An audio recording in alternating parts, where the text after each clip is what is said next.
രാജാക്കന്മാരെ, നാം രാജ്യമോ സിംഹാസനമോ മോഹിച്ചല്ല ഇത്രയും കാലം രുദ്രദേവനായിരുന്നത്. പ്രജകളുടെ ശ്രേയസ്സിനു വേണ്ടിയാണ് ഈ ബാധ്യത നാം ഏറ്റെടുത്തത്. നമ്മുടെ രാജ്യത്തെ സംരക്ഷിക്കാൻ അവിടുത്തെ പ്രതിജ്ഞ എന്താണോ അത് നിറവേറുന്നതുവരെ നാം രുദ്രദേവനായിരിക്കും.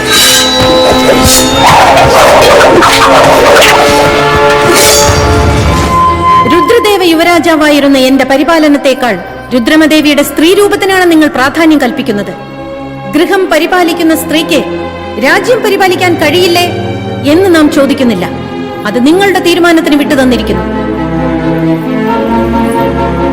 നാം സ്ത്രീ ആയതാണ് നിങ്ങളുടെ ഏവരുടെയും പ്രശ്നമെങ്കിൽ, നമ്മുടെ അഭാവം നിങ്ങൾക്കൊരു വിഷയമല്ല എങ്കിൽ നമുക്ക് ഈ സിംഹാസനം വേണ്ട. ഇത്രയും കാലം നാം രുദ്രദേവനായിരുന്നത് തെറ്റായി തോന്നുന്നുണ്ടെങ്കിൽ അതിനെന്ത് ശിക്ഷ നൽകിയാലും സമ്മതം. മുതിർന്നവർ കൂടി ആലോചിച്ച് തീരുമാനമറിയിക്കും.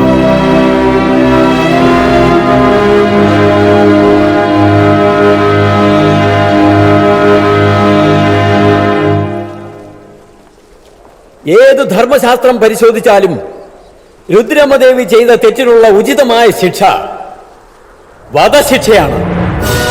എന്നാൽ സ്ത്രീ എന്ന പരിഗണന നൽകി നഗര ബഹിഷ്കരണമാണ് ഞങ്ങൾ വിധിക്കുന്നത്.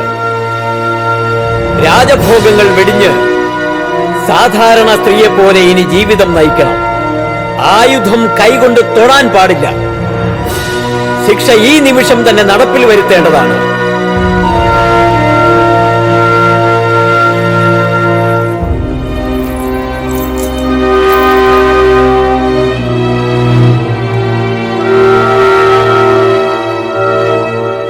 വർഷങ്ങൾക്ക് മുൻപ് ഏത് ആപത്തിനെ ഭയന്നാണോ ഇത് ചെയ്തത്, ആ ആപത്തിപ്പോൾ മഹാപ്രളയമായി വന്നിരിക്കുകയാണ്.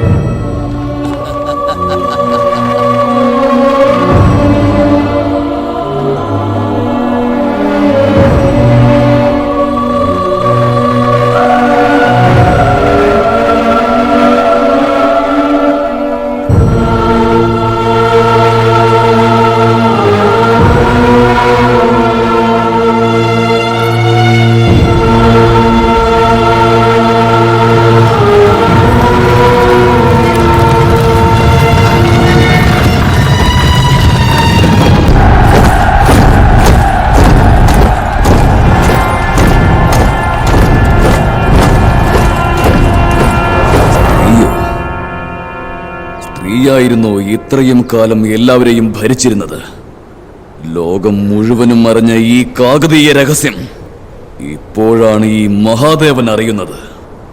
മദനിക വധിക്കപ്പെട്ടതും അറിഞ്ഞില്ല. ഇതാണോ നിന്റെ ചാരവൃത്തി?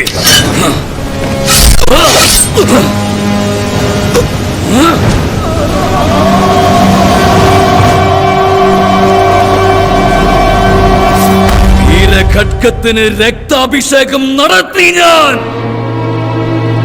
കാകതീയ സാമ്രാജ്യവുമായുള്ള ഈ പടപ്പുറപ്പാട് കുരുക്ഷേത്ര മഹായുദ്ധത്തെക്കാൾ കീർത്തി നേടണം.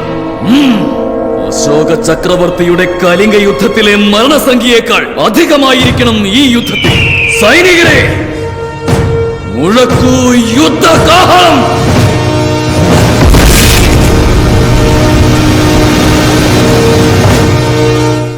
എത്തേണ്ട സ്ഥലത്ത് തന്നെയാണ് എത്തിയത്.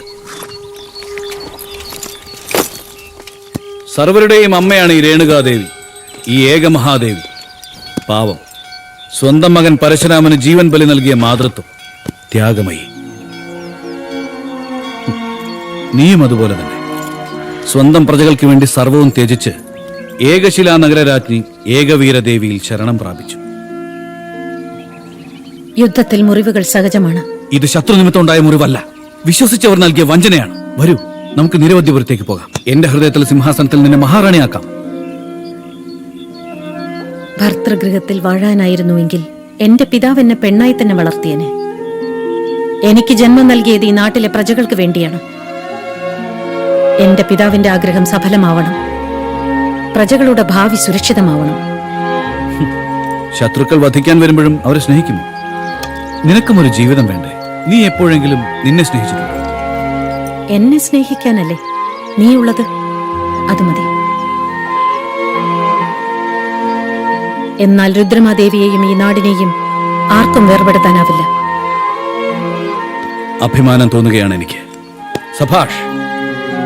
ഓരോ പുരുഷന്റെ വിജയത്തിന് പിന്നിലും ഒരു സ്ത്രീ ഉള്ളതുപോലെ നിന്നെ പോലെ ഒരു ധീര വനിതയുടെ പിന്നിൽ ഞാനുണ്ടാകും. പറയൂ, എന്താണ് ചെയ്യേണ്ടത്? എന്റെ സൈന്യവുമായി ഹരിഹര മുരാരികളോട് ഇപ്പോൾ തന്നെ യുദ്ധത്തിന് പുറപ്പെടട്ടെ.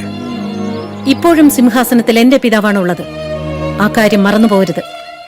ഹരിഹര മുരാരികളെക്കാൾ ആപത്ത് വേറെയുണ്ട്. നമ്മുടെ കാകതീയ സാമ്രാജ്യത്തെ ആക്രമിക്കാൻ പുറപ്പെട്ടിരിക്കുന്ന മഹാദേവ നായക്കരെ പടിഞ്ഞാറ് അതിർത്തിയിൽ തന്നെ തടഞ്ഞു നിർത്തണം. അതിർത്തിക്കുള്ളിൽ കടക്കാൻ അനുവദിക്കാതെ യുദ്ധം ചെയ്യും. അവന്റെ മരണവിളിക്കായി ചെവി കൂർപ്പിച്ചു.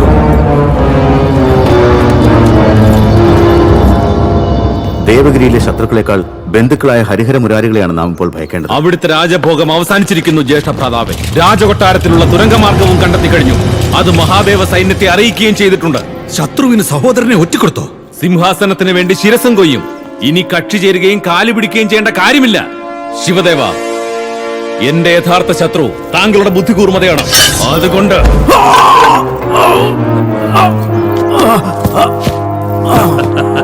വാളെടുത്തപ്പോൾ തന്നെ ഹൃദയം നിലച്ചു. ഈ ജഡം കൊണ്ടുപോയി ജലാശയത്തിലെ മുതലകൾക്ക് ആഹാരമാക്കൂ. തകർക്കും ഞങ്ങൾ ഈ കാകതീയ മഹാസാമ്രാജ്യം. സിംഹാസനത്തിന്റെ വ്യാമോഹത്തിൽ സാമന്ത രാജാക്കന്മാർ സ്വന്തം കഴിവ് തെളിയിക്കാൻ മത്സര ബുദ്ധിയോടെ യുദ്ധത്തിനൊരുങ്ങി. അതേസമയം ഗോനഗന്ന റെഡ്ഡി ഇതെല്ലാം ശ്രദ്ധിച്ചുകൊണ്ടേയിരുന്നു. കാകതീയ സാമ്രാജ്യത്തിന്റെ അടിത്തറ ഇളകുമെന്ന് ഏകദേശം ഉറപ്പായി. സാധു ജനങ്ങളുടെ രക്തത്തിൽ ആ രാജ്യം മുങ്ങിത്തുടങ്ങി. സ്ത്രീ ഒരു അബലയാണെന്ന് കരുതിയ ജനങ്ങൾ അവളൊരമ്മയാണെന്ന് കരുതാൻ മനസ്സ് കാട്ടിയില്ല. ഹഠയോഗത്തിലൂടെ രക്ഷപ്പെട്ട ശിവദേവൻ കണ്ണു തുറന്നപ്പോൾ കണ്ട ക്രൂരമായ സത്യങ്ങൾ അദ്ദേഹത്തെ വേദനിപ്പിക്കുന്നതായിരുന്നു.